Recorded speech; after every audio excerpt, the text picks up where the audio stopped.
for the benefit of all sentient beings. Two aspirations. May I become Buddha? You want to become Buddha. Why? To benefit all sentient beings.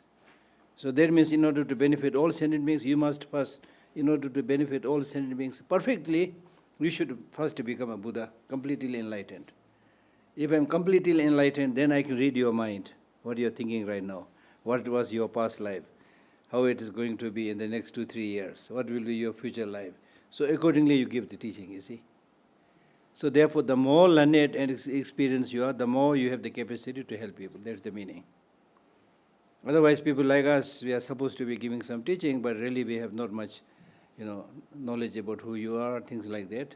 So we give a general teaching, which is based on the Buddha's teaching. So that way it is good, but I cannot read your mind, right? So that's the best way. So in other words, giving, there are many types of giving. Out of all the giving education is the most important. Instead of giving a fish, teach the art of fishing, as you all know, this saying, exactly like that, okay? So, now in order to train in this mind of bodhicitta, okay, now we need to run a little bit quickly. I'm not going to read the whole text, but I want to make sure that I'm not saying anything stupid. So, if you are able to cultivate that bodhicitta in your mind, you will be able to burn, destroy all the karmic obscurations that you must have accumulated earlier. It will also protect you from all the sufferings and all the fears. So this is really like, the butter, lump of butter that you get after churning the milk. This is the essence, most important thing. Loving kindness is very important. Compassion is very important. But this is really like the king. And all our illnesses, problems, difficulties come because of self-cherishing attitude, because of ignorance. So do you want me to go quickly through the root text, or shall I give more explanation? More explanation. Okay. Thank you for supporting what I was thinking. So here we are basically discussing two things. One, I always explain it in this way. There are two political parties in this practice. They are going for election. Now the two political parties are the party of positive emotion and the party of negative emotion. The president and prime minister of negative emotion is ignorance, self-cherishing attitude. The president of the positive emotion is wisdom, understanding, emptiness, and bodhicitta. Make it very clear. This basically covers everything. Then, of course, you can read some of the commitments. There are commentaries, as I had, introduced you to those 4 books. So you can read all those slowly. There's not much difficulty. But this idea is so important. Okay, two political parties. So in the past, there has been many elections. In all those elections, the negative emotions party not only won, but they got thumping majority, landslide victory. So therefore, who is ruling us now? In the headquarters of our brain or mind, we have the president and the prime minister of negative emotions. So the prime minister is ignorance. And the president is self-cherishing attitude.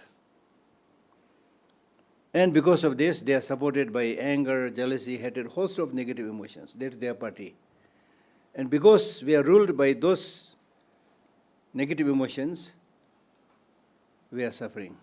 We are having problems in the form of conflict in the world, in the form of your personal sufferings and miseries, ups and downs, unhappiness of mind, all those things, because we are ruled by these two horrible, negative, powerful emotions. So do you want to continue to live under their control? This is the question. You need to ask this question. Do you want to... It's really like a country ruled by dictators, The only thing is you may not have the freedom to revolt against, but otherwise nobody wants to live under them, right? Right? So now This being the case, let us talk a little bit about what is wrong with this ignorance and self-cherishing attitude. Ignorance, as we say, ignorance is the root cause of samsara, root cause of all the problems. Okay? Now, ignorance here does not only mean lack of knowledge, but misconception of reality. This you should understand properly. It's not just lack of knowledge. If it is just lack of knowledge, it can be rectified easily. But if it is misconception of reality, then that person will not easily going to listen to you. He will also come with his own reasons. And in fact, there is a book which, interestingly now translated into English also, debate between the self-cherishing attitude and the wisdom understanding emptiness. Very interesting dialogue, debate. And the self-cherishing attitude and the ignorance, they say, without me, how are you going to achieve success in this world? It is because of my self-cherishing attitude, ignorance, I helped you to get this job in the in the factory. It's because of my support you're able to gain name and fame, things like that. Without me, you can't exist. That kind of line of thinking. So now, as I said, ignorance is the root cause of all the problem, which means ignorance is not just a lack of knowledge, but misconception of reality. Now, when I say misconception of reality, what is reality? The reality is that everything is interconnected, interdependent, right? Can you pinpoint to any particular phenomena which you can say this is not dependent, this is completely independent? Whether it's impermanent or permanent, can you come up with one example which you can say this is the example of something having inherent independent existence? Is there anyone? No. All phenomena, permanent, impermanent, all phenomena of any kind, they exist by depending either on causes and conditions, or on the mind that gives the designation, or on its parts and the whole. So apart from being dependent, there's nothing that has independent existence. That you need to understand. Now when I ask you the question, you all say, yes, everything is dependent, right? You agree? Because right now you are doing a little bit thinking. But this is not how we perceive in our unquestioning daily life. In our unquestioning daily life, when we see something beautiful, then we say, wow, this is so beautiful. This beauty is there from its own side. You are not able to see any fault, any shortcoming. The beauty is there from its own side. So beautiful, wow. Then you get obsessed with it. For example, when you see, say, a Mercedes car, wow, the color, the shape, amazing, How nice if I'm able to buy this and move into this, things like that. Right? Right? So that is how our ordinary unquestioning mind perceives things. When you see your enemy, you see it, my enemy is horrible, 100% negative. That negativeness is there from its own side. How can I have dialogue and negotiation with such a horrible enemy? This enemy is just embodiment of all the bad things. Therefore, people don't do negotiation dialogue. They only think that the only way is to eliminate them. That's what's happening in the Middle East right now. Right? But this is not true to say that the enemy is completely negative and the so-called friend is blameless, stainless, completely perfect. No, if you think carefully. Right? So therefore, we are coming to the conclusion that is there is nothing that has independent, inherent existence as we tend to think in our regular, unquestioning life. Now the advantage of understanding this is that whenever you see something beautiful, yeah, it is beautiful, okay, it's beautiful. But this is also impermanent. This is also dependent on many causes and conditions. The so-called Mercedes car is also made from collection of, iron sheets or whatever, then painted, then put a wheel. It's almost like small kid's toy. Right? Then look at that person which you thought 100% handsome, 100% beautiful. It's also like collection of flesh and bone and right? Things like that. Nothing that is like perfect and existing independently. So when you perceive in this way, you are able to reduce your obsession, your attachment. The enemy also not necessarily 100% negative. He or she has, his or her own responsibilities and compulsions, things like that. But still, I can talk to him or her, have negotiation, have dialogue, and solve the problem. Right? So now this conception of seeing things as having inherent independent existence, that conception is deeply ingrained in us. You cannot uproot it so easily, deeply ingrained. Right now we are getting some idea, okay, there's nothing that is independent existence, but as soon as we go out, we continue the same old way, perceiving, seeing things as 100% good, 100% bad, right? It's deeply ingrained. So how are you going to dislodge it? You need to dislodge it. You cannot dislodge it by praying to the Buddha, no. Seeking blessing from His Holiness, no. How can you dislodge it? You can dislodge it by understanding the opposite force. It is misconception of reality, therefore you must develop a mind, a wisdom that sees reality as it is. On the same subject, one ignorant mind sees the same subject as having inherent independent existence. Then on the same subject, when you develop the wisdom and see it carefully, then you see this has no inherent independent existence. Right? So therefore, the antidote, counterforce to ignorance, which is the prime minister of the negative emotions, is wisdom realizing emptiness.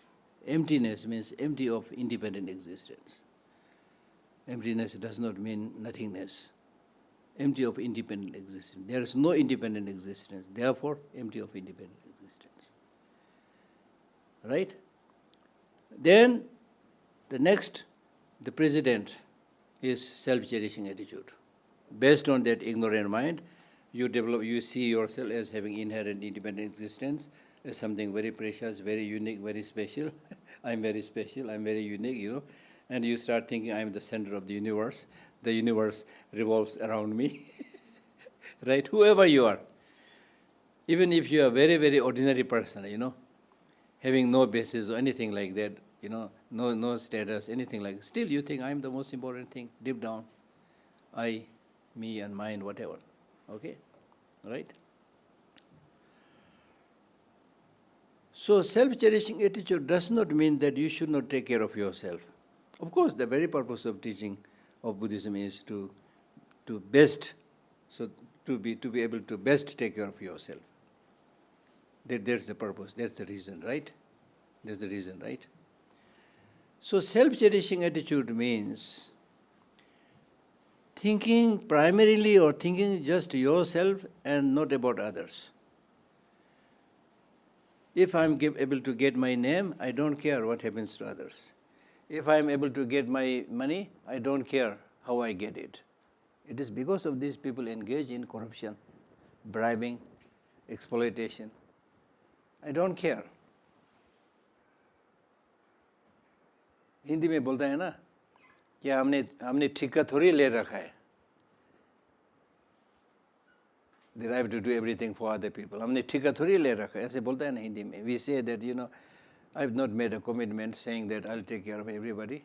And many ordinary people think like that. So it's not my job to try to take care of everybody. My job is to take care of myself and my family. So that's the problem, that narrow-mindedness.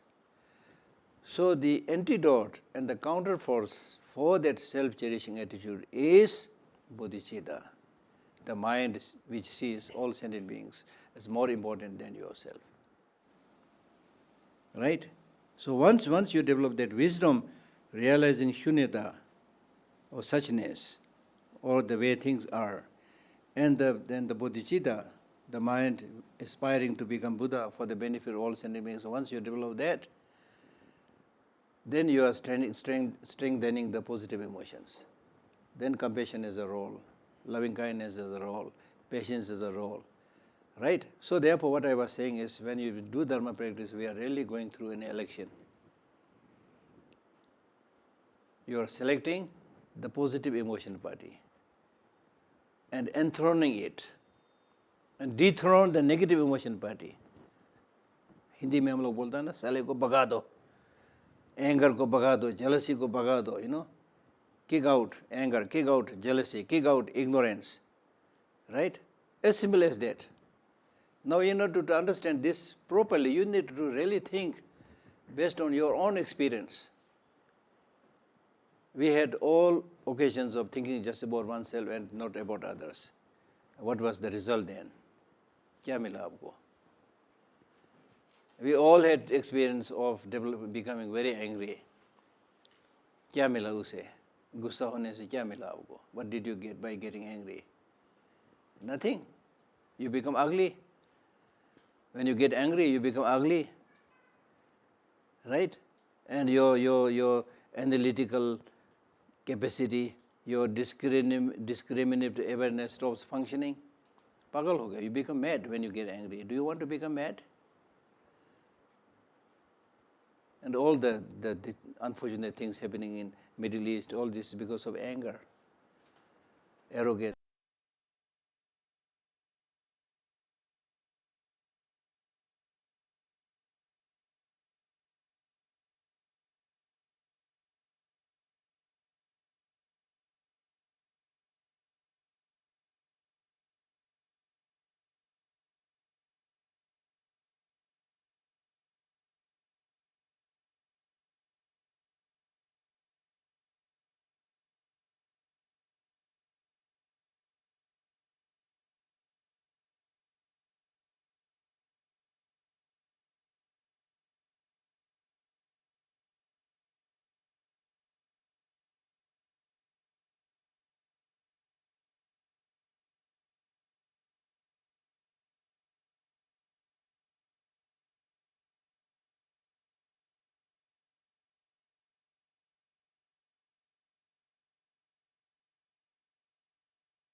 Today's world, we are all interconnected. The breakfast you get on the table comes from different places. People who are toiling in the farm, people who are working in the factory for 24 hours, something like that. Poor people work so hard in big cities. I know all this. So it's the fruit of their labor that we are able to enjoy the lunch, dinner, food, and so many things. And of course you will say, so what? I've given money. ऐसे बोलता है ना वो लोग. फिर क्या हुआ? मैंने मुफ्त थोड़ी लिया, पैसा दिया बोलता है ना. पैसा देने से भी अगर कोई किसी ने नहीं बना तो आपको कुछ नहीं मिलने वाला है. You can't eat paper, you can't eat money if somebody has not produced it. And you should be thankful that you got it. For example, this text also we say this text is very precious. Dollar, we say dollar is very precious. Not because the dollar and the text has a motivation to help you. That's not necessary. So long as you are getting the benefit, you should be thankful to everybody. Right? So therefore, my point is, when we talk about emptiness, emptiness means empty of independent existence, which means things are interdependent. When things are interdependent, then naturally you need to take care of others. Like my hand goes down to help the leg. If the leg says, okay, I'm leg, I'm not hand, I'm not going to carry you. If the leg says, or the hand says, okay, if my dear friend leg, if you got hurt, it's your problem, not my problem. I'm not leg, I'm hand. I'm not going to massage you or bandage you, things like that. Then how will your body function then if there's no cooperation?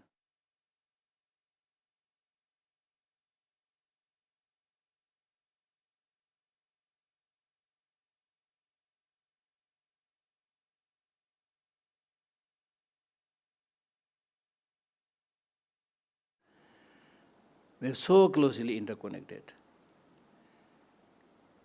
For example, as I mentioned earlier, if the pollution in Delhi gets worse, everybody suffers.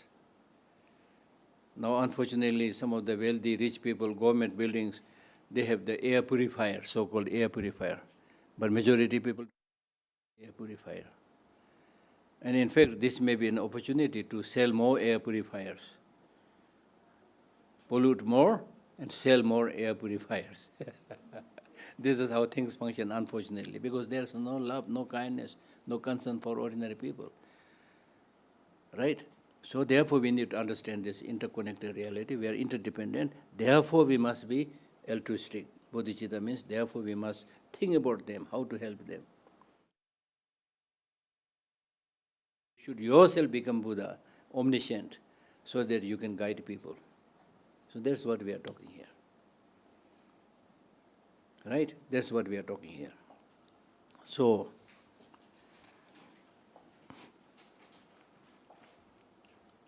in the root text it says, when it comes to practicing the cultivation of bodhicitta, it says, banish the one to blame for everything. Banish the one to blame for everything means, now you know already. The one is the ignorance, the self-cherishing attitude. Banish the one, banish the ignorance, especially banish the self-cherishing attitude, because this is the one where all blame goes, all the sufferings and go there. Okay? Banish the one to blame for everything. Kindness of all sentient beings. The reason that you should not just develop self-cherishing attitude and ignorance is, if you really think about sentient beings, they are very kind. They are very kind. As I mentioned yesterday, I had visited over 30 countries, and everywhere I go, majority of the people are very kind. They are ready to give you food, they are ready to serve you water, whatever, Please come to my house, things. They are very kind. Right? So remember their kindness. You are being able to do dharma practices because of other people's kindness. If you are talking about practicing, developing patience, how can you develop patience if there are no sentient beings? You cannot develop patience with a stone or or a building. Right? Right? So meditate on the great kindness of all sentient beings. All sentient beings. All sentient beings means not only human beings, but even earthworm. Earthworm is really helpless, very helpless, looks very helpless. But it also makes the ground fertile. Now there are earthworm, farms, where these earthworms, they produce all this very fertile soil, which they can use for crops or things like that. Even those things, if you think carefully. Okay? Meditate on the great kindness of all sentient beings. Practice a combination of giving and taking. Now this is talking about, before you develop bodhicitta, you must develop loving kindness and compassion. Now, the process of developing loving kindness and compassion is, when you develop loving kindness means thinking, how nice if all sentient beings meet with happiness. And compassion says, how nice if all sentient beings are without suffering. So now in order to cultivate this, you should, give all your good things. Imagine that you are giving all your good qualities, things like that to others. And all the sufferings, problems that other sentient beings have, you imagine you are taking all this upon yourself. That is what he's saying. Practice. Practice a combination of giving and taking. Giving all the good things you have. And taking or receiving all the problems, difficulties. Right? Practice a combination of giving and taking. Giving and taking should be practiced alternately. First practice giving, then practice taking. Do it alternately. And you should begin by taking from yourself. That means, okay, you need to take these problems of other sentient beings, problems, but start it with yourself. Meaning, when you meditate, you should think, all the sufferings that you are going to experience tomorrow is now taken upon yourself. Taken upon yourself is not just take them and then put it near you. No. Take them, all the sufferings and problems of yourself that you are going to experience tomorrow, take them and put it on the self-cherishing attitude. And then think, self-cherishing attitude is overwhelmed and destroyed. Similarly, imagine, taking all the sufferings, problems that you might encounter in the next 10, 20, 30 years, or maybe in the next lives. Imagine that you are taking all those problems, sufferings upon yourself today, and now you are without suffering tomorrow, without suffering next year, without suffering in the future lives. So start from yourself. That is what is saying. Giving and taking should, and you should begin by taking from yourself. That's the meaning. Okay. These two should be made to ride on the breath. These two, giving and receiving, should be made to ride on the breath. Means when you breathe out, we normally breathe in and breathe out. When you breathe out, imagine you are giving all the good things, compassion, love, everything to other beings, not only sentient beings, but to environment. If the environment is polluted, you should think now because you give these good qualities, the environment becomes pure. There are flowers, beautiful gardens, So right now you are not doing practically, but in order to be able to do something practical, first you should visualize, imagine. It's easier to practice. That's why you do this, right? Okay, so you give these good things to the environment, to the world, and then the people and sentient beings living within this world. When you breathe out. When you breathe in, then as I mentioned earlier, you should imagine that you are collecting all the bad things, imperfections of the environment, of the world, of the people, of the sentient beings upon yourself, and because of that, your self-cherishing attitude is also destroyed. So in short, that is how you should visualize, okay? Concerning the three objects, three poisons, and three virtues. Now that means concerning the three objects means, when we relate to object, right? When we relate to object, there are three types of objects. One, positive object. One, negative object. One, neutral object. You will be dealing only with these three types of objects. Now when you perceive and deal with these three objects, positive, negative, and neutral, if you are focusing on a positive object, something that you like, then you develop attachment. When you focus on a negative object like your enemy, then you develop anger and jealousy. Okay? And when you focus on a neutral object, then you develop ignorance. So these three poisons, three objects, three poisons. Three poisons. Ho gaya na, three poisons. Attachment, hatred or anger, and ignorance. That is how things arise in our ordinary life. Now you need to transform this. And three virtues. Next time you focus on these three objects, it should be without hatred, it should be without attachment, it should be without ignorance. This is how you transform your ignorance. Okay. The instruction to be followed in brief is to take these words to heart in all activities. So in short, you should keep all these teachings in your heart and practice it as much as possible. Okay. Third point is transforming adverse circumstances into the path to enlightenment. Now in today's world, there are many, many challenges, there are many, many obstacles, there are many, many, catastrophes, right? So there should be a way of practicing that you are able to deal with all these misfortunes, challenges, right? When everything is good, the food is good, the teacher is good, the house is good, everything is good, you can practice, but that may not be so effective. But the test of the pudding is when you encounter a problem, how are you going to transform that experience into positive experiences? So that's what he's saying, transforming misfortune into the path. If you are able to do that, then nothing can harm you, nothing can challenge you. That's what he's saying. When the environment and its inhabitants overflow with unwholesomeness, that means the world we are living today and the people living within this world, very negative. And now the world means the world is polluted, for example. The world is having so many conflicts and wars, right? And the fruits that we get from outside, everything is polluted. There's no much nutrient there, things like that, polluted. This is because people, sentient beings in general, especially people living in this world, are negative. They only think about themselves, not about others. Right? My country, my house, their house, my family, their house. You are very good in making discrimination, division. Right? But nature does not make discrimination. It's us, the narrow-minded, stupid people, who make the discrimination. Nature does not make discrimination.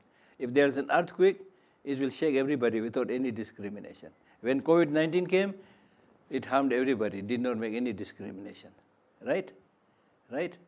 So sometimes it is good that things like COVID-19 should come. When COVID-19 came, environment became, as I said yesterday also, the environment became much purer. We have all seen this. लेकिन हमारा याददाश्त ज़्यादा देर तक नहीं चलता है. But our memory is very short-lived. We forgot everything, how much we suffered during the COVID. Actually, we should relive that experience. Relive that experience and then start thinking that the only way we can solve problems in the world is to take care of each other. Everybody work together.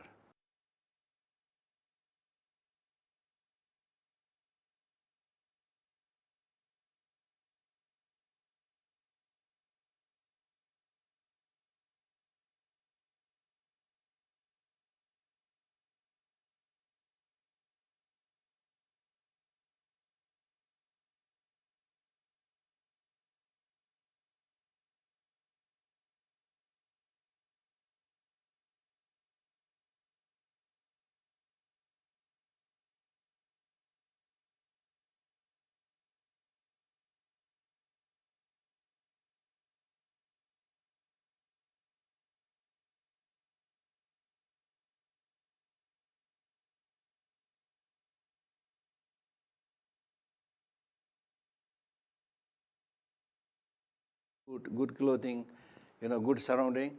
See this as a positive opportunity. Yes, I have everything. Now I should not waste my time. इतना मौका फिर कहाँ मिलेगा ना? Right? So therefore I must practice.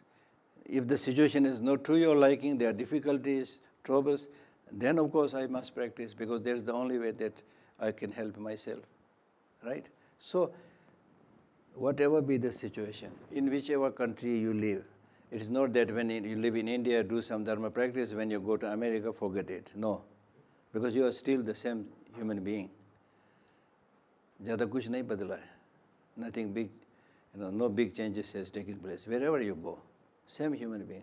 Grass is greener on the other side, but you go there and look back, this one, the place from where you came looks beautiful. Human beings are like that, you see. Right? So wherever you go, whatever, in whichever place you live, you should practice. Seize every opportunity. Reflect immediately at every opportunity. Every opportunity also means that if you don't do practice right now, if you postpone your practice saying, I'll practice tomorrow or next year or next month, what is the guarantee that you will live for the next month? What is the guarantee that you will live even tomorrow? If I ask you to put your signature that you will not die tomorrow, I know you will put your signature, but deep down, you will say, okay, I'm putting my signature, but I'm really not so sure. Given the fragility of our human body, right? There's no guarantee. And then look at the food habit. Now everybody is eating junk food. We are, speeding up for the death. And the way of thinking is only money, dinner, fame, only running outside, nothing inside, That's the problem, okay? So seize the opportunity. The supreme method is accompanied by the 4 practices.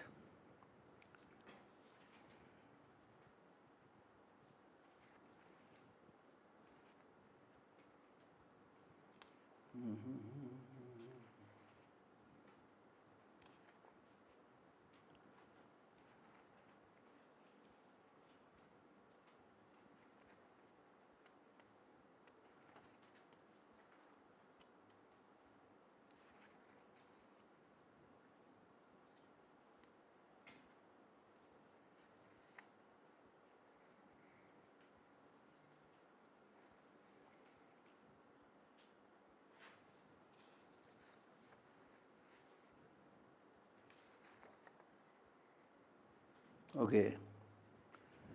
The supreme method is accompanied by the 4 practices. 4 practices means when you actually practice, then you need to do 2 things, collecting merit on the one hand and purifying the negative emotions on the other. Okay? So here he is saying that the supreme method is accompanied by the 4 practices. 4 practices means first practice is collecting merit. Collecting merit. Collecting merit means if you don't want suffering, you want happiness, then you should practice giving or offering. Make offering to the divine being, the God or whatever, the Buddha, whatever, make offerings and pray to them. And also give to the poor people, those who are much, much inferior and weaker and, needy, help them. This is the way of collecting merit. Okay? Whatever it is. It may be just giving 1 rupee. It may be saying a nice word. Okay, practice that. And then pray that this becomes a cause to become Buddha. Second is purifying the negative deeds. Collecting merit is good, but you should also at the same time purify your negative deeds. From beginningless time until now, motivated by negative emotions, we committed many negative deeds. Be it telling lie, be it fooling other people, be it killing, We did so many unfortunate negative things, right? Okay? So therefore now you should make a promise that I'll stop many of these bad habits. Right? That is purifying the negative. The best way of purifying the negative deeds is to repent, to regret, and to know the wrongdoing as the wrongdoing. Okay? Then third is making offerings to evil spirits. There may be evil spirits around that is harming you, so therefore occasionally you should also make some offerings to them. Be it incense or some food, you give it. There may be many hungry spirits moving around, so make some offerings to them. And then the fourth is making offerings to the Dharma protectors. They are positive Dharma protectors who are always there, constantly there, supporting you. So it's important to keep in touch with them. Okay, just like among human beings, if somebody is harming, we distance ourselves from them. If somebody is helping, we make more friendship, something like that. Okay, that's the meaning. The Supreme Method is accompanied by the 4 practices. The fourth point is the integrated practice of single lifetime. Now this is very important. Single lifetime. Now to make a long story short, how should I practice this in this one lifetime? So he says there are only 5 ways. Train in the 5 powers. Train in the 5 powers. 5 powers means the first power is the power of motivation. You should make this motivation that from today until I die, or until tomorrow, or at least to start with, or until next month, next year, I am not going to do these bad things. I am going to cultivate compassion, love, bodhicitta, things like that. That kind of motivation should be cultivated. That is the first power. That is the first power. The second power is planting positive seeds. Do something good. Okay? Cultivate that bodhicitta which you have not cultivated. If you have cultivated bodhicitta, then strengthen it further. Promote it further. And similarly, all the virtues that you've earned through the practice of morality, meditation, and so forth, you should appreciate it and continue to do so. That is planting positive seed. Third power is repudiating the wrongdoing. That means banishing, removing the wrongdoing. Just like as if you have swallowed poison, then you will not sit there knowing that you have swallowed poison, because it might take your life, it might kill you.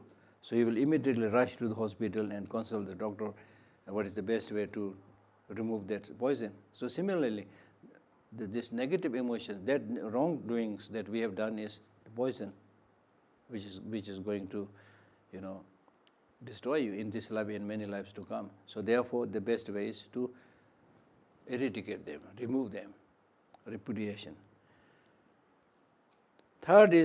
Fourth is prayer. Prayer means recall all those good things that you have done in the past, and then rejoice and offer this as a cause to become Buddha for the benefit of all sentient beings. And the fifth, which is very important, is continue to do this practice repeatedly, get habituated. There will be not much transformation just by doing some short-lived practice.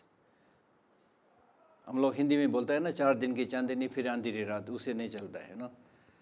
Okay, you do this practice for 1 day and then there's nothing. How many times we eat in a day for our body? How many times? Depends, but at least 3 times. Breakfast, lunch, dinner to hai. But in between, Kit Kat. Many things in between, right? For the body. How many times you eat for your mind? Or how many times you feed your mind? Kuch bhi nahi. That's the problem. That's what he's saying. To make it very clear, that's what he's saying. He's saying that you have a body to look after, you have a mind to look after. You are not very good in taking care of your body, but at least you are doing something. I'm not saying you are very good in taking care of your body. You are not very good in taking care of your body because you are taking junk food and things like that. But at least you are doing something, Breakfast be there, lunch be there, dinner be there, that's there. But for the mind, which is the most important, Raja hai, Raja hamara. The mind is the king. The mind is the one that will make your destiny or mar your destiny. That you live untouched.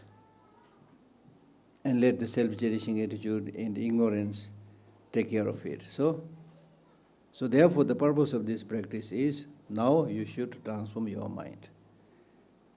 Regularly you should do it, just as breakfast, lunch, dinner, all the time. Similarly, the morning some practice, afternoon some practice, in the evening some practice.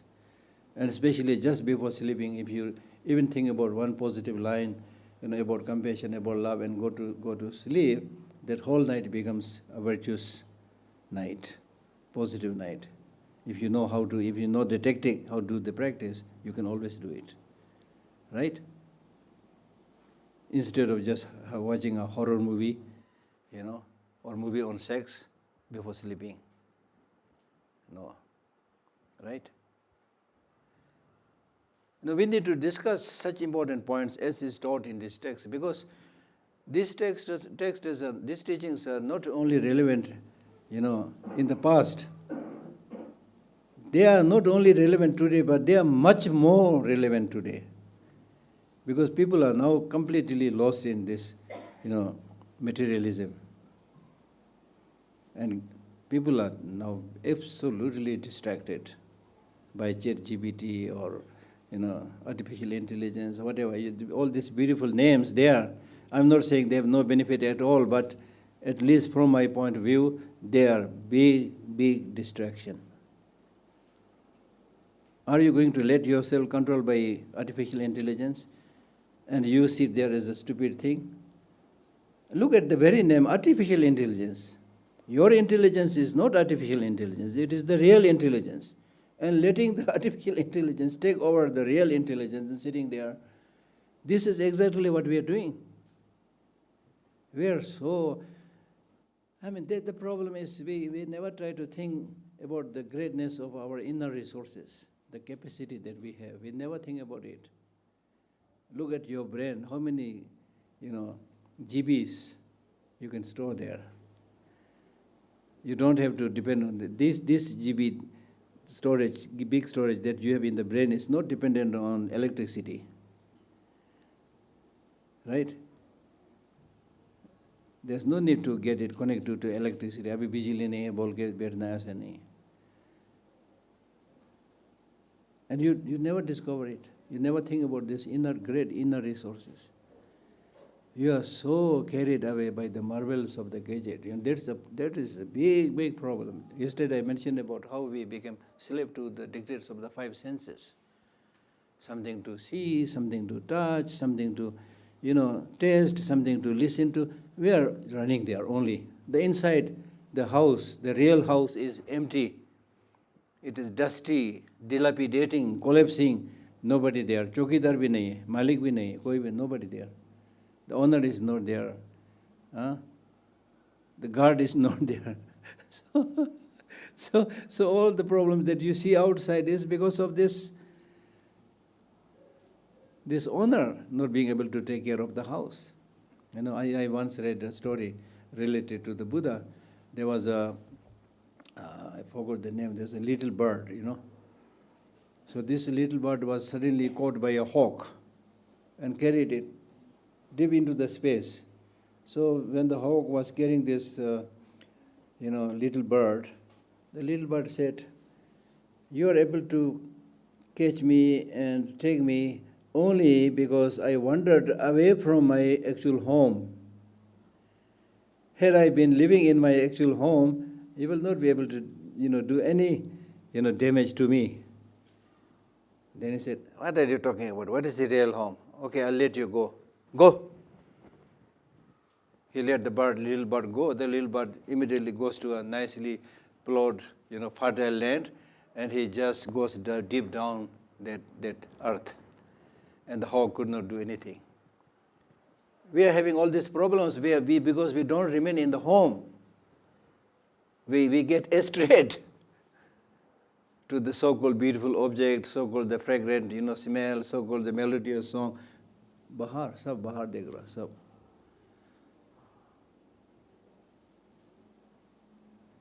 इसलिए सब लोग खोया खोया सा लग रहा है, खोया खोया सा. I can actually teach this better in Hindi. There are so many nice words in Hindi. खोया खोया लग रहा है, खोया खोया मन बोलता है, एक गाना भी है ना, right? So we really like felt lost, And when you have nothing inside, then of course they get completely lost. You watch a 3-hour-long gripping movie, sitting there like a dumb fool. Wow, so good. In what sense? How did it transform your life? No, nothing to do with your life, but you really want to get lost somewhere. That's the problem. So we need to seriously think about what is the meaning of human life. What is the special quality that we have as human beings, unlike other animals? The special capacity is beautiful human intelligence. And even this intelligence, we misuse it.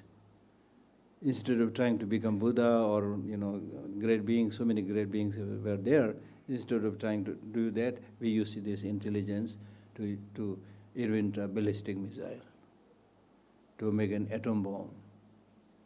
All the destructive things. When it comes to doing something destructive, it is fun. You are quick, your memory is quick, your action is sharp, and your smart dress is, look at the army uniform. The dress is smart with the stars on. When it comes to doing something good, it's not forthcoming, people are not coming, they are lazy, they are not smart, you see. Because you only fiddle with what is concrete, what is physical. You never think about the real energy.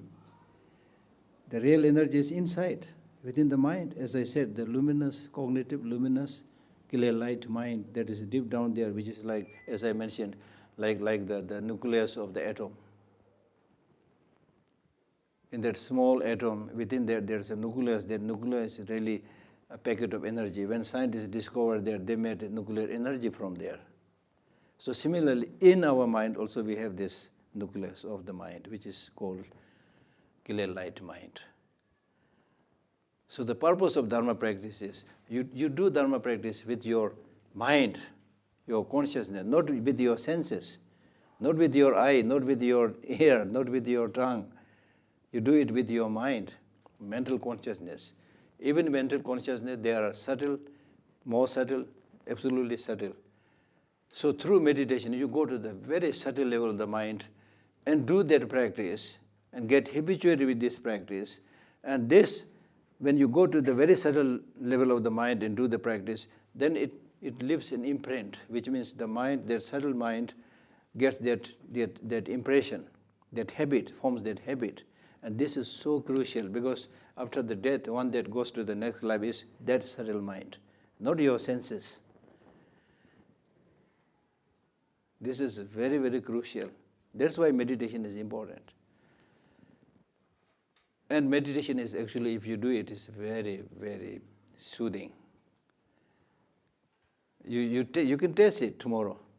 Just sit, chup chap, shanti se, Just spend 10 minutes sitting, or 5 minutes even. You will feel that peace. Right? Okay? So, train in the 5 powers.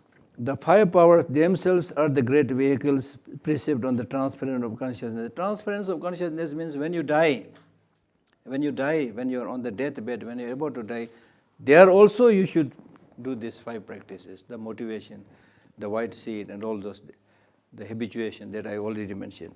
The 5 powers themselves, that which we have already explained, the 5 powers themselves are the great vehicle, Mahayana, because in the great vehicles precept on the transference of consciousness, meaning that what is taught in Mahayana about how to deal with death is even the time of death also practice these 5 powers. Okay? Cultivate these paths of practice. The 5th is the measure of having trained the mind. Measure of having trained the mind. Now when you train your mind in these practices, then how can you measure? How can you measure? Right? How can you measure that you are on the right track? So that is what he's asking. Integrate all the teachings into one thought. So the measure that you have really trained your mind means that if you are able to bring together all these teachings on one point, that is cultivation of bodhicitta, banishing the negative emotions, especially the self-cherishing attitude and ignorance. If you are able to catch hold of this essence, you found the main idea. Integrate all the teachings into one thought. One thought is meaning all the teachings of the Buddha and the commentaries written by Indian and Tibetan masters. Their ultimate teaching is how to fight with ignorance and self-cherishing attitude, and how to cultivate wisdom realizing emptiness, and how to cultivate bodhicitta. That's it. So these days, His Holiness Dalai Lama, because of his age, he is not able to give a lengthy teaching, but he always talks about bodhicitta, emptiness. So crucial. So crucial. And I have been telling my Indian friends for so long that this amazing teaching on emptiness in the philosophy, this philosophy, and the concept of zero in mathematics, both are invented in India. We need to understand this, right? Such profound philosophical thinking, right? Primary importance should be given to the 2 witnesses. That means now when you practice, there are 2 witnesses. One, other people as witness, whether you are doing the right thing or wrong thing. Second, yourself. Out of this, the most important is yourself. Other people may not know what you are doing all the time, but you know what you are doing. So be true to yourself. That is what he's saying. Don't become a kind of hypocrite. Be true to yourself. Primary importance should be given to the 2, out of the 2 witnesses, primary importance should be given to the 2 witnesses. No, this is, I think, wrong translation. It is actually something like this. Out of the 2 witnesses, one should take care of the primary one.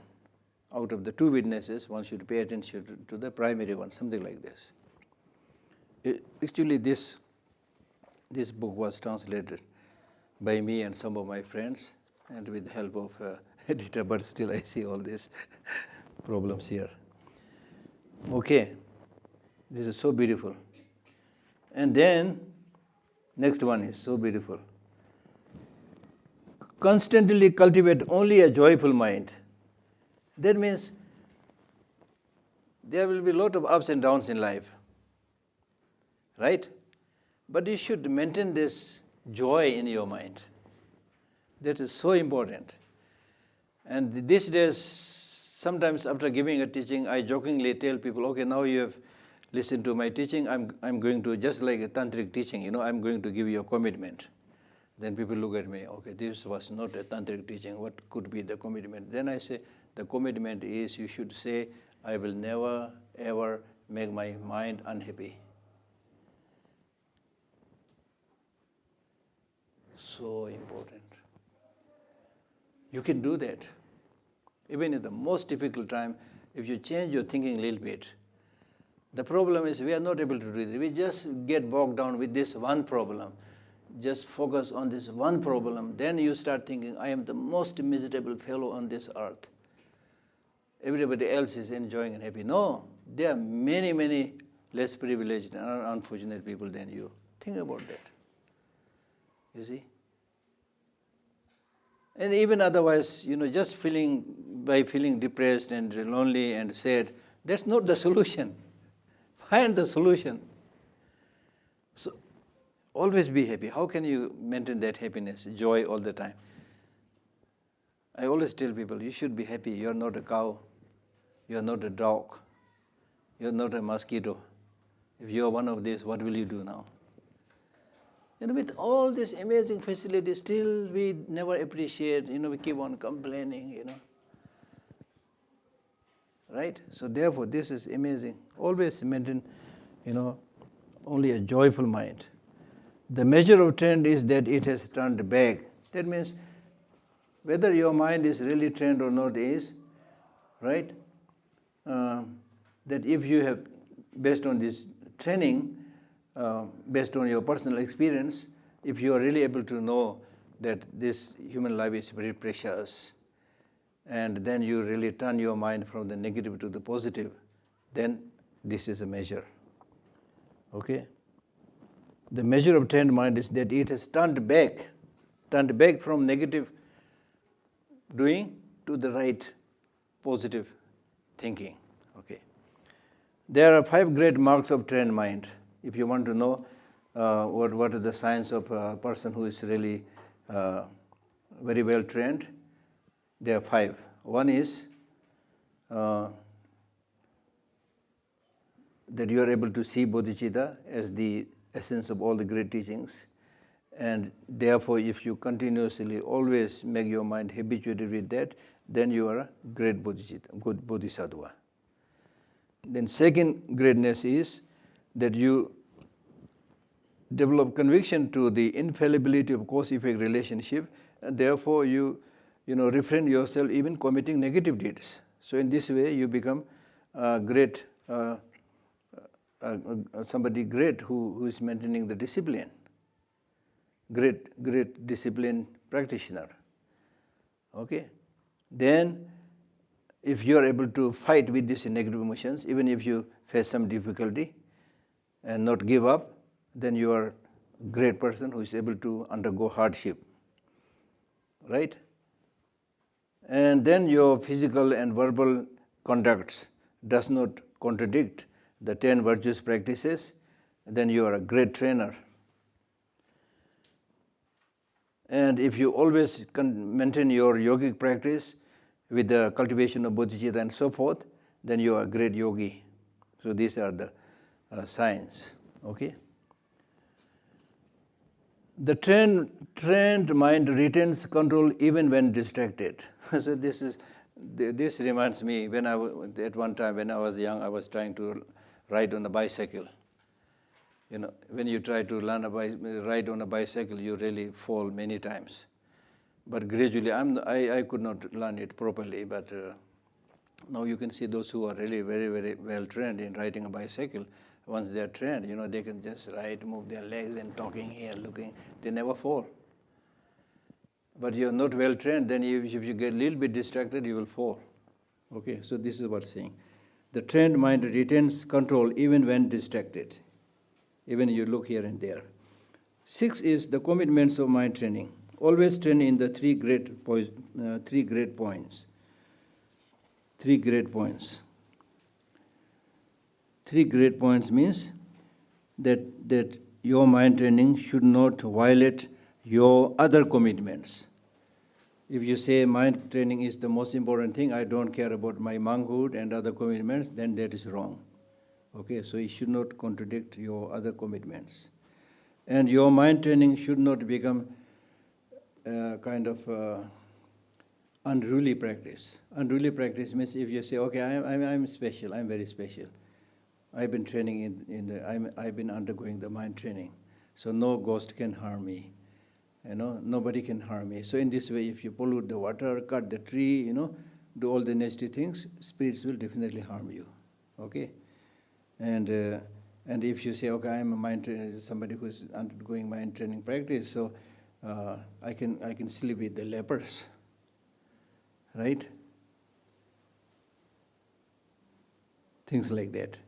So you will be inflicted by those diseases. So that should not be there. So don't pretend.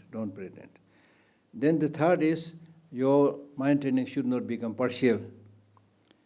Okay? Should not partial means that your mind training is for everybody. Your enemy, your friend, your relatives, the higher ones, the lower ones, it's for everybody without any distinction. All right? Then engage vigorously in forceful means to cultivate qualities, abandon disturbing emotions. So that means when it comes to fighting with the negative emotions, you should be forceful, right? You should be forceful. With people, you should be gentle. But with the negative emotions, you should be rough and tough. If you don't really do it forcibly, they are not going to go away. You cannot say, anger, please go away. Or with respect, anger, can you please go out? If you say things like that, anger will not going to go. Ignorance will not going to go like that. So therefore, you really need to spend time and be forceful. That's why you have seen the monks debating. When the monks debate, they really like clap their hand and jump. Come on! They are very serious. And why they are serious? Because they are debating, trying to find a meaning by which they are able to do away with the negative emotions, do away with the ignorance. Right? So therefore, you really need to see this as the sworn enemy. What do you mean by enemy? Somebody who harms you, harms your relatives, harms your property, harms your name, right? This negative emotions does all that. But in the case of external enemy, they may be harmful, they may be destructive, but they come from outside. So you can run away, you can hide. If caught, you can plead, please spare my life, I'll do whatever you say. The negative emotions, the more you submit to them, the more they will take advantage of them. The human enemies, they may be negative, but they also have some purposes for themselves, be it for their country, be it for their family. But negative emotions have no purpose except to destroy you, harm you. So therefore you should say, I will never ever submit myself to the dictates of the negative emotion. You should say, the time you cheated me, the time you deceived me was the time gone, because at that time I don't know anything. Now I study Buddhism, I study Dharma, I know who you are. Get lost. You need to be forceful, get lost. यहाँ क्यों क्या कर रहा है यहाँ? जाओ, भाग जाओ. Then when it comes to loving kindness and compassion and patience, then you should say, I'm really, really sorry. I did not recognize you. That you are so gentle, so nice, so helpful, so beneficial. I'm really, really sorry. I did not recognize. Please come. Have a cup of tea. So in this way, invite the positive emotions. As I already mentioned, dethrone the negative emotions, kick them away. Invite the positive emotions, enthrone them, empower them. Then you will be happy. That's what he's saying. Okay?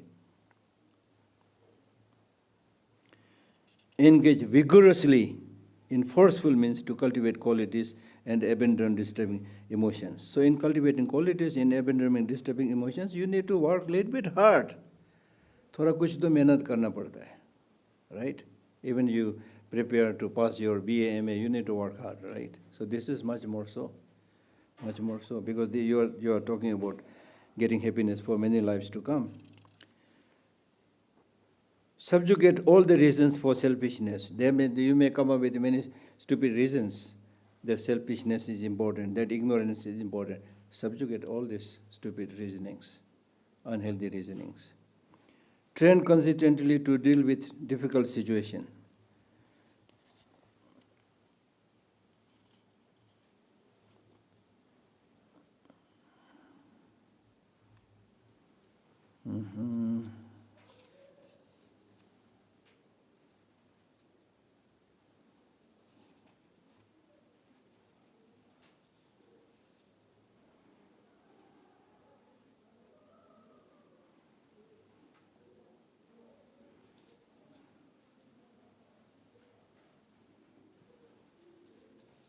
So there are so many different commentaries, Sometimes you don't find some of these lines.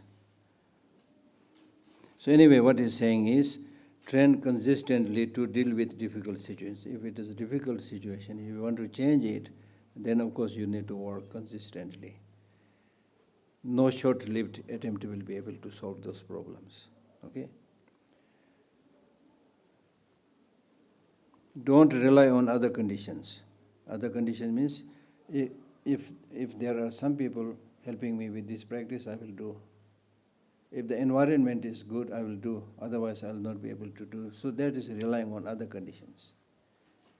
Don't rely on other conditions when it comes to doing the practice. Transform your attitude, but maintain your natural behavior.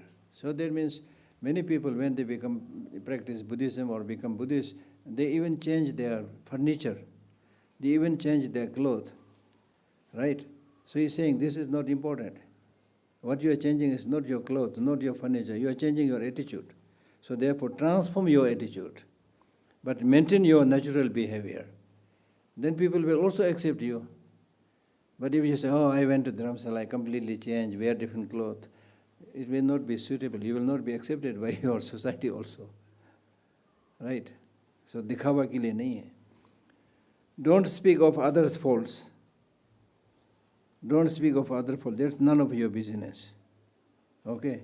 Don't speak of others' fault means that is none of your business. Others' fault means there are so many faults. People have so many faults. If somebody is blind, saying, you blind, jiske paas aankh hai, those who have eye, if you say blind, they will hurt. And those who have no eye, it is doubly, bad. So don't highlight other people's fault. If you're interested in finding the fault, find your own fault. Finding other people's fault is none of your business. Because in many cases, you just simply find other people's fault because you have no compassion. If you have compassion, you really want to take care of others, then highlighting their fault is done in a different way. Right? Otherwise, it is none of your business. Don't concern yourself with others' business, the same thing. So that means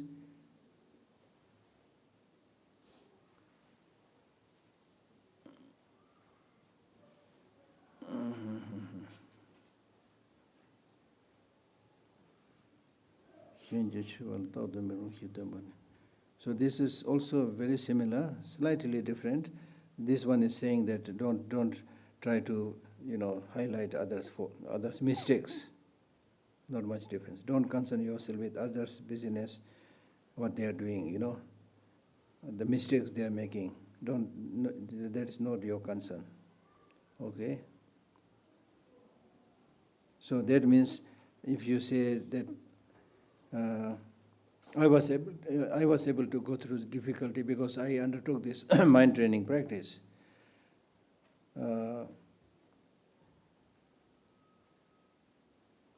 But still, I cannot go with this person. I just managed to protect myself, but in the future I'm not going to do anything with this person. So that way you are highlighting the mistakes and faults of others, discriminating. That should not be done. What is time?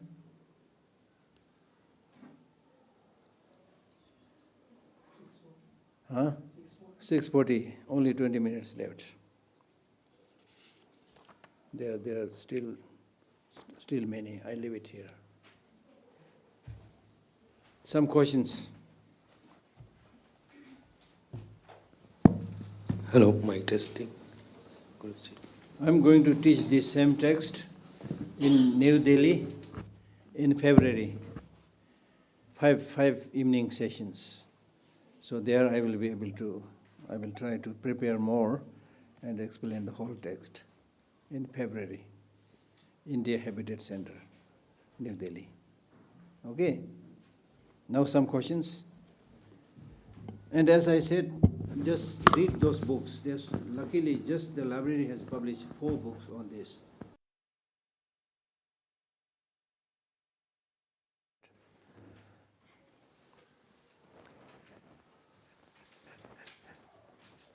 Any questions?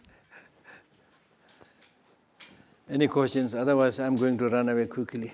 No, don't run away. I have a question about Yes. bodhicitta. Yeah. When I was reading over some of this, is this a little? I looked at the two kinds of bodhicitta, Yes. conventional bodhicitta and Yes. ultimate bodhicitta. Yes. So I understand conventional bodhicitta to be compassion, basically, if we're going to make a shorthand for it. But ultimate bodhicitta, if it is wisdom, understanding, emptiness, how is that bodhicitta? There's It doesn't no bodhicitta, actually seem to me to be the same thing. Can you kind of explain? Okay, good. So there are two ways of talking about bodhicitta. One, when we say there are two bodhicittas. One is aspirational bodhicitta, another is engaging bodhicitta. There's one way of dividing them. The second is, as you mentioned, conventional bodhicitta, ultimate bodhicitta. Now your question is about this, conventional bodhicitta, ultimate bodhicitta. Conventional bodhicitta means bodhicitta, it's just the bodhicitta, wishing to become Buddha for the benefit of all sentient beings. Ultimate bodhicitta is not bodhicitta. Okay, but this is called bodhicitta because the wisdom, understanding, emptiness will also help you become Buddha. That's why it is called ultimate bodhicitta. Because both the conventional bodhicitta or bodhicitta and wisdom, understanding, emptiness together contribute to your achieving the bodhi. So is ultimate bodhicitta then both of those things as one? Like if you manage to understand emptiness and have bodhicitta, then you have ultimate bodhicitta? Yeah, but as I said, separate. Conventional bodhicitta is separate, wisdom, understanding, emptiness is separate. Together, these two are like the two wings of the bird. Yeah. Together. Right. If you take only the ultimate bodhicitta, you have only wisdom, understanding, emptiness. So the reason it's called bodhicitta is, that's where it gets Because stuck. it is one of the most important cause to become bodhi, which means enlightenment, Buddhahood. Okay. Yeah. And then the aspirational, the other two, aspirational bodhicitta and engaging bodhicitta, when we say things like that, then aspirational bodhicitta means aspiration, aspiring. May I become Buddha for the benefit of all sentient beings. That is aspirational. You are only aspiring. It's like saying, I really want to go to Meghalorganj. I really want to go to Meghalorganj. You have that aspiration, but if you never go, you will never reach there. It's not enough to have the aspiration. You need to go walk, then you reach Meghalorganj.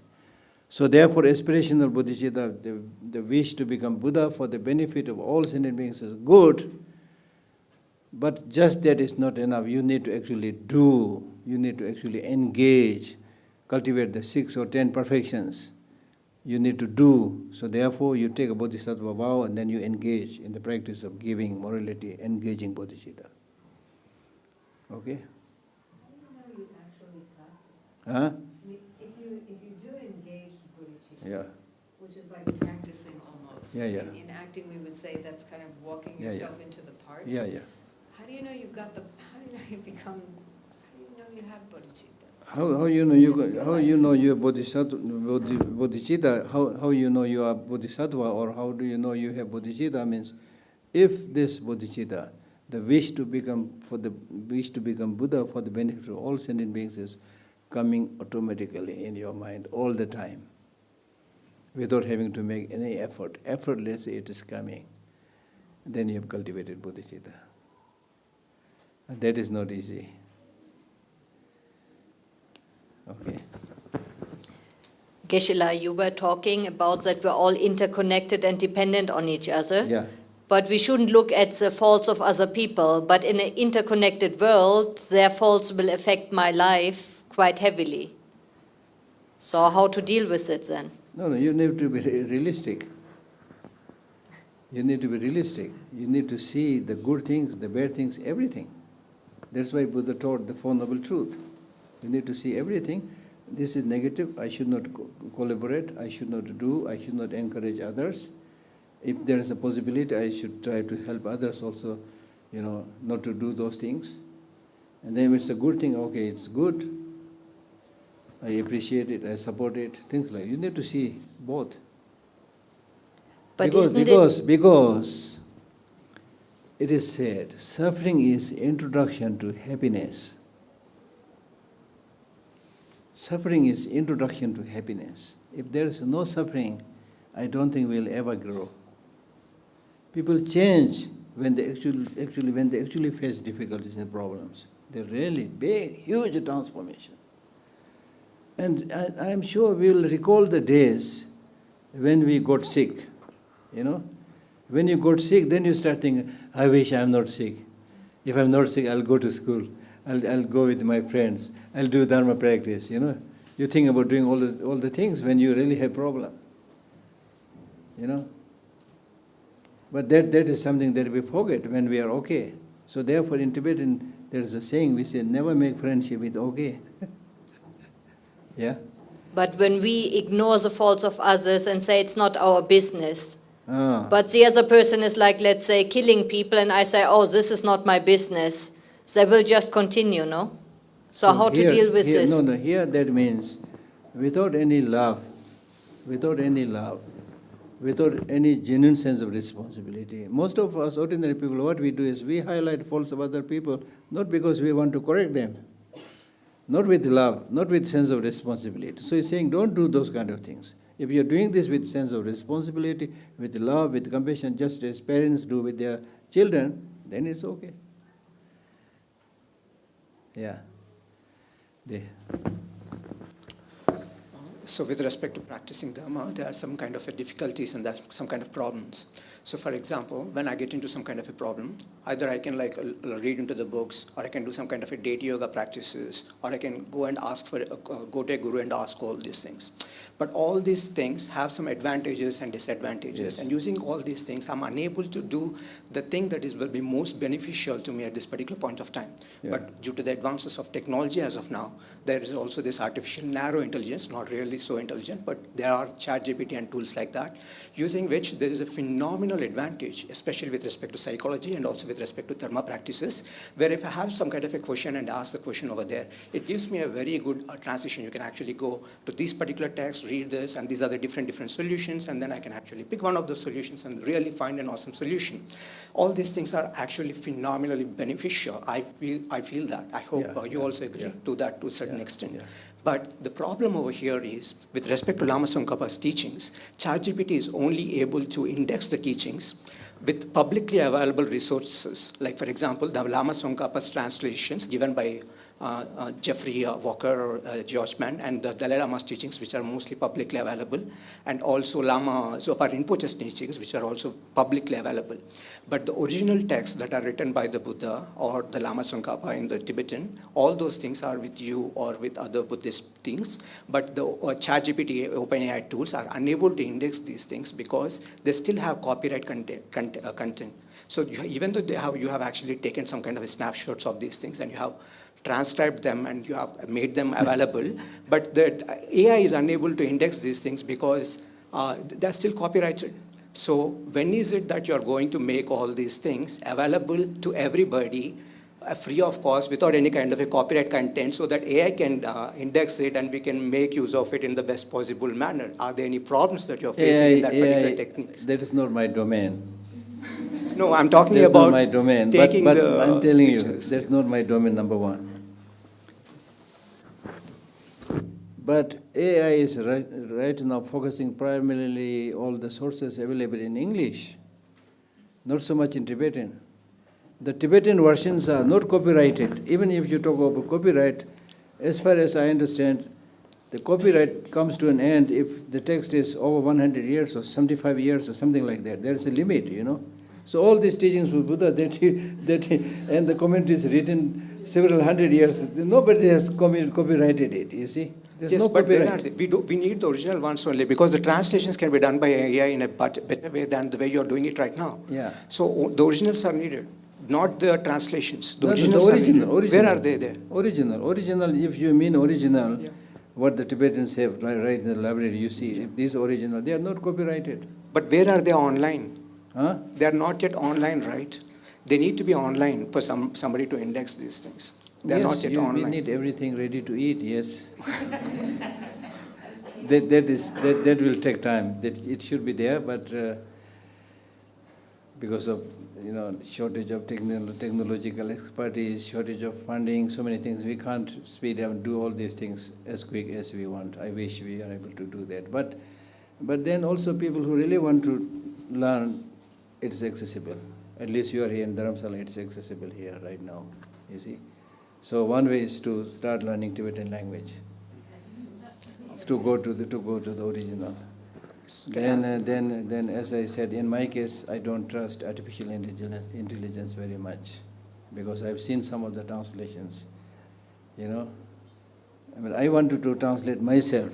I don't want to let artificial intelligence translate something, and not only I become jobless, but I lose my capacity to translate. It is going to happen, I'm telling you. If artificial intelligence is able to translate all these things, so good, why should I make effort to translate anything? We'll have other jobs. Huh? We'll have other jobs. No, not only jobs. It's not only jobs. But you need to show your expertise, your capacity to write a book, your capacity to translate a book. All this will not be there. We don't have to rebuild a wheel, right? See, somebody invented all these tools like wheels, computers, and everything, so that we can do other things. Maybe we can develop techniques or deities when it comes to transforming your mind, only you have to do. I'm not talking Artificial about intelligence cannot do that. Yes, definitely we are going to use all these tools to transform our mind. But anyway, quickly another Dhamma-related question. This is important for me. One thing is, see, we are actually meditating on the ultimate nature of reality to actually master the conventionality of existence, because we want to be able to help others. Yes. So in that particular thing, now you have given an example where I see something as beautiful, even if I exaggerate it, there is no problem. According to the 33 levels of attachment, the definitions of the 33 levels of attachment, there is no problem in exaggerating the beauty of any particular person. Though, so it is only the conceptual mind, it is actually creating some kind of a problems or the negative afflictions, those needs to be negated. Otherwise, developing all these positive qualities is actually a part of becoming the Buddha.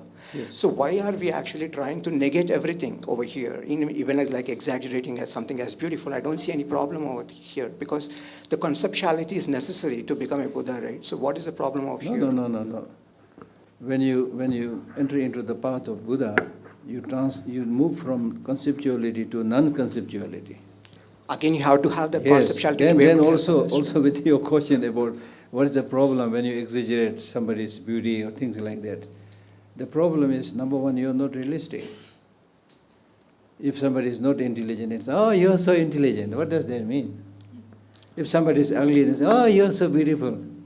What does that mean? But there is no negative come over there, because everything doesn't really exist. Developing some kind of a concept. No, you don't have to say you're ugly, but you should not also exaggerate. You don't have to say you're ugly, because the beauty lies in the eye of the beholder. So you don't have to say ugly, of course. You're okay, you're beautiful, something like that, but don't exaggerate it too much. Okay, we'll have a debate session next time. Hi, it's quite a simple question in comparison.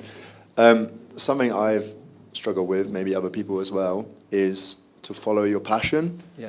At the same time still to make a living. Yes. So of course a lot of people, maybe they have online jobs or other types of jobs, so they can travel and be here right now to look into Buddhism, anything else, introspective. But what would be your recommendation for someone who's trying to pursue their passion but cannot just spend all of their time on that thing? They need to find that balance between their time and effort to get enough money to live and survive, but also have enough time to actually follow the passion, your dharma, whatever that might be. What would you suggest for that? So as I already read, to change your attitude and remain as you were, right? So continue what you're doing, because you need to live, you need food to eat, clothes to wear. You cannot say that, okay, all I'm interested in is dharma. There are many people who come to Dharamsala, and some people have even asked me, I want to come here and become a monk and nun. What do you think I am going to say? Shall I support or not support? I normally, unfortunately, don't support. In the sense that I ask them, if you are going to become a monk and nun, the first and most important thing is not about spiritual practice. First and most important thing, practical, thing is, You have the means to support yourself? Practical question, you see. So many people, unfortunately, whether they consider it as a passion or whatever reason, they just decide things, without properly thinking. Then later they land into big problem. Then they start saying, oh, in Dharamsala nobody helped me, I came to do Dharma practice, the monks didn't help me, the nuns didn't help me. This is because it's all ill planned, So don't do this.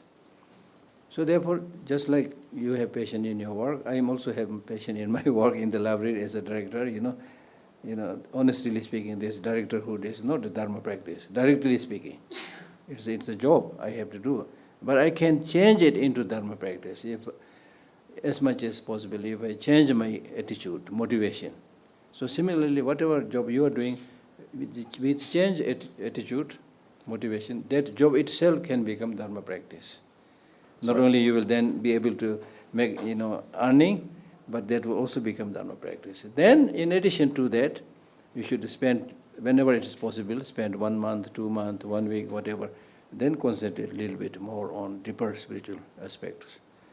Right? Yeah. Okay. Thank you. I think that answers this question. Okay. One last question.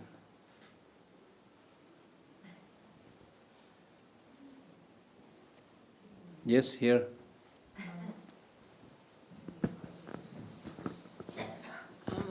When you talk about reducing attachment and being aware that all beings are imperfect, and you're glamorizing perhaps an attachment and exaggerating its goodness, and that's what you should not do.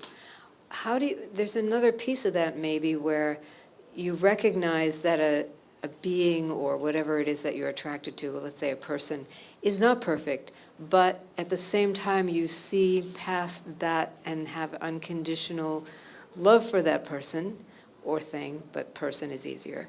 And it's not that you ignore the fact that they're not perfect, you sort of accept that as part of the package, and you openly have unconditional acceptance of them. Yeah. So if you're supposed to actually focus on the fact that you don't want to get attached to anybody or anything because it is not perfect, and remember that because that'll help you not, then you're kind of letting go of the fact of being able to really open your heart completely to it. No, you know what I mean? In fact, what the Buddha's teaching is developing unconditional love. Unconditional love, especially to the imperfect people. For perfect person like Buddha, there's no need to develop such love. Yeah. Right? And you develop love, may all the sentient beings meet with happiness. Meaning that they don't have happiness right now. May they meet with happiness. May they are without suffering, they are having suffering. So therefore this is all ordinary sentient being, imperfect sentient beings, you develop it. That's one way of understanding. The another way of understanding is, make a distinction between unconditional loving kindness and attachment. Still there is a problem, because what does this word attachment in English means? That's a still issue. But basically when we talk about not to have attachment, I love this person because this person is my wife. I love this person because this is my friend. Ultimately it is you. But what is taught in this practice of developing unconditional love is, I love this person because this person is also like me, wanting happiness, not wanting suffering. It never says, because this is my husband, this is my wife, therefore I love. That is attachment. If you love somebody, thinking that this person exactly like me, wanting happiness, not wanting suffering, therefore just as I take care of myself, I also take care of them, that is unconditional love. Because when you develop unconditional love, then you don't expect any return, any favor from that person. But could you view the person almost as their Buddha nature rather than a person who is imperfect? Just, so that your attraction to that person when you think about the presence of Buddha nature, then you are simply appreciating the capacity of that person. That is not the main reason to have love, unconditional love. The reason to have unconditional love is that this person like me, wants happiness, do not want suffering, but still do not have happiness, have lot of suffering. That's the main reason. Just as you do it to yourself. There is no special reason that you love yourself and you attempt to remove suffering. There's no special reason. If you say, I do this because I'm Geshe Lhakdor, I'm director, I'm a professor, you can give all this kind of stupid answers, but that is not the right answer. The right answer is, I want happiness. By nature, I want happiness. I don't want suffering. Therefore, I'm doing this. So similarly with others also. So unconditional love is really compassion. It's Yes, the same thing. Compassion. Compassion also, there are many types of compassion. Unconditional love, unconditional compassion. Okay. Thank you. Good night. Thank you very much.